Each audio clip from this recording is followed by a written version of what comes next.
સુરક્ષાના ડિંડોલી વિસ્તારમાંથી લોખંડના સળિયા ચોરતી આંતરરાજ્ય ટોળકીને સુરત એસઓજીએ ઝડપી લીધી છે। પોલીસે આ કાર્યવાહીમાં ₹71,52,000નો મુદ્દામાલ જપ્ત કર્યો છે। એસઓજીને મળેલી બાતમીના આધારે ડિંડોલી ભાગ્યલક્ષ્મી સોસાયટી પાસેથી આ કાર્યવાહી હાથ ધરવામાં આવી હતી।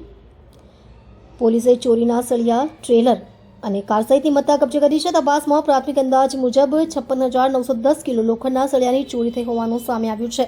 એસઓજી પોલીસે આ ગુનામાં સંડોવાયેલા 4 આરોપીઓની ધરપકડ કરી છે। અટકાયત કરેલા આરોપીઓમાં ભેરારામ જાખડ, નિંબારામ જાખડ, પ્રદીપ ત્રિપાઠી અને પ્રદીપ શર્માનો સમાવેશ થાય છે। તમામ આરોપીઓ રાજસ્થાન અને ઉત્તર પ્રદેશના વતની હોવાનું પોલીસ તપાસમાં સામે આવ્યું છે। ટ્રેલરમાંથી થતી આ લાઈવ ચોરીનો પોલીસે સફળ પર્દાફાશ કર્યો છે।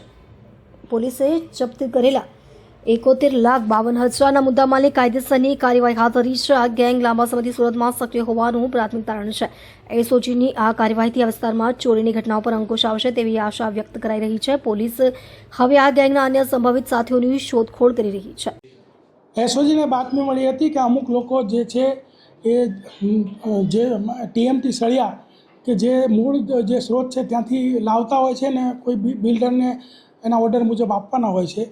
ત્યારબાદ જ્યારે સિટીની અંદર પ્રવેશતા પહેલાં આ લોકો કોઈ વેબ્રિજ પાસે બિલ્ડરના માણસને બોલાવી અને સળિયાનું વજન કરી અને એ લોકોને ચિઠ્ઠી આપી દેતા હોય છે। ત્યારબાદ 1-1.5 કલાકનો જે સમય રહેતો હોય છે એ દરમિયાનમાં અહીંના ડિંડોલી અને ગોળાદરાનો એક જીતુ અને રાજન તિવારી આ લોકો જે છે એમના માણસો મોકલી અને આ સળિયા જે હોય છે એની અંદરથી ચોરી કરાવતા હોય છે અને ત્યારબાદ એ ચોરીના સળિયા વેચતા હતા।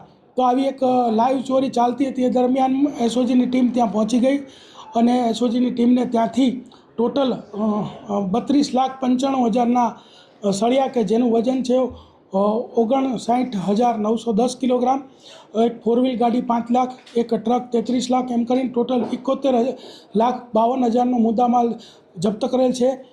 કલમ 305C કે જેનું માલવાહકમાંથી ચોરી કરવાની કલમ અને 317(2) લગાડવામાં આવેલ છે અને 4 આરોપીઓ પકડેલ છે। એમાં ભેરારામ ડ્રાઈવર, નિંબારામ ક્લીનર અને પ્રદીપ ત્રિપાઠી અને પ્રદીપ શર્મા કે જે મોતીલાલ ઓસવાલમાં નોકરી કરે છે। આ 4 આરોપીઓને ઝડપીને ધોરણસર કાર્યવાહી કરવામાં આવેલ છે।